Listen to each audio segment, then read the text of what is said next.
একজন প্রকৃত বন্ধু 10,000 আত্মীয় সমান হয়ে থাকে, কথাটা কি সত্য? হ্যাঁ হয়তো, কারণ একজন প্রকৃত বন্ধুই পারে তার দুঃখটা শেয়ার করে নিতে, বিপদে আপদে কাছে থাকতে। কিছু হয়নি শোনার পরেও আরে বল না কি হয়েছে, এমনটা প্রকৃত বন্ধুরাই বলে। প্রেম মানে আমি তোমাকে ছাড়া বাঁচবো না, আর বন্ধুত্ব মানে আমি থাকতে তোর কিছু হতে দিব না।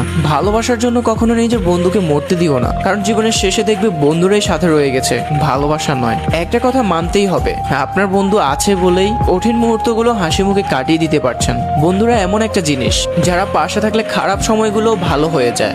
একটা সময় যখন তুমি অনেক বড় হতে থাকবে তখনই বুঝবে বন্ধুত্ব একটা আলাদা সম্পর্ক। বন্ধু হারানো সত্যি খুব কষ্টের। তারাই প্রকৃত বন্ধু যারা দুঃসময়ে পাশে থাকে। প্রকৃত বন্ধুত্বের চেয়ে মূল্যবান এই পৃথিবীতে আর কিছু হতে পারে না। বন্ধুত্বের কখনো ব্যাখ্যা হয় না। সত্যিকারের বন্ধুত্ব হচ্ছে সুস্বাস্থ্যের মতো, একবার হারিয়ে গেলে তার মূল্য বোঝা যায়। কখনো যদি পুরো পৃথিবী আপনার বিপক্ষে হয়ে যায় তখন দেখবেন আপনার প্রকৃত বন্ধুটা আপনাকে ছেড়ে যাচ্ছে না, আর এর নামই বন্ধুত্ব।